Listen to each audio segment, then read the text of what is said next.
परिवर्तन किस रूप में देखते हैं सर? भाई, सम्राट चौधरी को मुख्यमंत्री बनाया गया है, ये आपके लिए खबर है। कम से कम जनसुराज ने, प्रशांत किशोर ने, हमने पहले ही कहा था कि एक तो एनडीए जीतेगी नहीं, और अगर जीत गए तो नीतीश कुमार मुख्यमंत्री रहेंगे नहीं।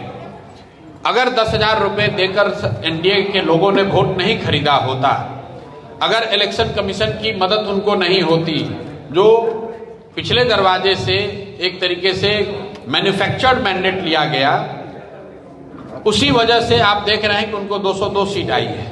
अगर ईमानदारी से चुनाव होता, पैसे नहीं बंटते, इलेक्शन कमीशन की मिली भगत नहीं होती, तो कहीं ना कहीं ये परिणाम नहीं आता। ये मैं सिर्फ आरोप नहीं लगा रहा हूं, इसका आप देखिए 202 विधायकों का जिस व्यक्ति को समर्थन रहेगा, वो आदमी मुख्यमंत्री पद छोड़कर राज्यसभा में नहीं जाएगा।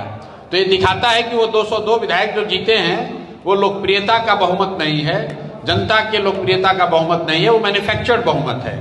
अब इस मैन्युफैक्चर्ड बहुमत को लेने में जिन लोगों ने योगदान किया, केंद्र सरकार ने किया, इलेक्शन कमीशन ने किया, उसके जो आका हैं, अब बिहार में सत्ता उनके हाथ में आई है।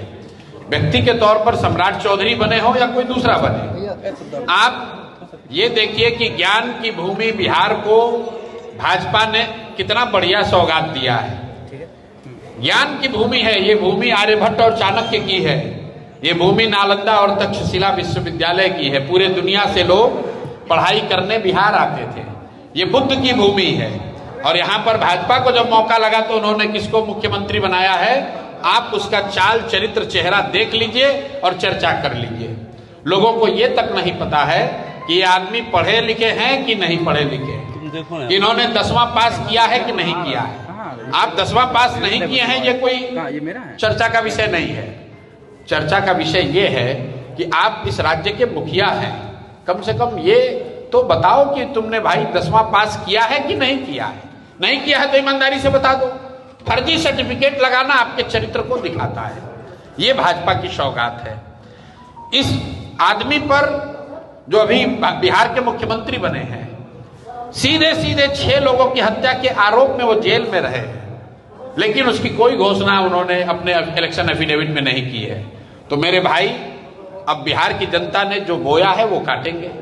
आप गलत को वोट दीजिएगा तो आपके साथ गलत ही होगा, लेकिन आपके लिए जो महत्वपूर्ण समझने वाली बात है, और आपके जरिए बिहार की जनता को समझना है, सम्राट चौधरी को तो लोगों ने वोट नहीं दिया।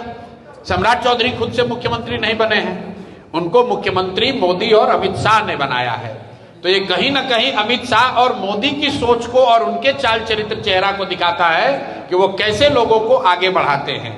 तो जितने भी भाजपा के वोटर हैं, उनको ये अपने आप से पूछने की जरूरत है, उनको ये जवाब देने की जरूरत है कि जिस मोदी के नाम पर आप वोट दे रहे हो, उस मोदी ने जब इस बिहार के मुख्यमंत्री का चुनाव किया, उस अमित शाह ने जब किसी का चुनाव किया, तो किस तरह के चाल चरित्र के व्यक्ति को बैठाया है, आप स्वयं देख लीजिए और अपने बच्चों की भविष्य की आप चिंता खुद कर लीजिए। शराबबंदी खोलने का बात चल रहा है, जबकि आप पहले इसका पहल किए, लेकिन आपको भाई ऐसा है, ये पिछले दरवाजे से काम करने वाले लोग हैं।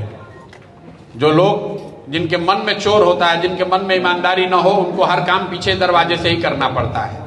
जनसुराज ने, प्रशांत किशोर ने सबसे पहले कहा कि ये जो कानून है शराबबंदी का, ये फर्जी है, क्योंकि घर घर शराब बिक रही है और इसका लाभ सिर्फ और सिर्फ यहाँ के भ्रष्ट नेताओं को, शराब माफिया को और अफसरों को हो रहा है। इसलिए हम लोग इसको हटाना चाहते हैं।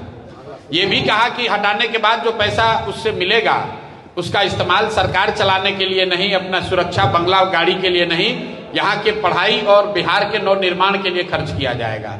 इन्होंने क्या कहा कि नहीं हम तो रखेंगे, और आज क्या कर रहे हैं आप देखिए। आपका हमारा जो बिहार सरकार का खजाने का पैसा था, जनता का पैसा था, उसको बांट दिया, उससे वोट खरीद लिया। अब जब खजाना खाली हो गया तो पिछले दरवाजे से जैसे मुख्यमंत्री बनाए हैं, वैसे ही पिछले दरवाजे से नीति को भी बदलेंगे। हिम्मत नहीं है ये कहने की कि शराबबंदी हटा रहे हैं, लेकिन पीछे से हटाने का प्रयास करेंगे, क्योंकि उससे कुछ पैसा कमाना चाहते हैं।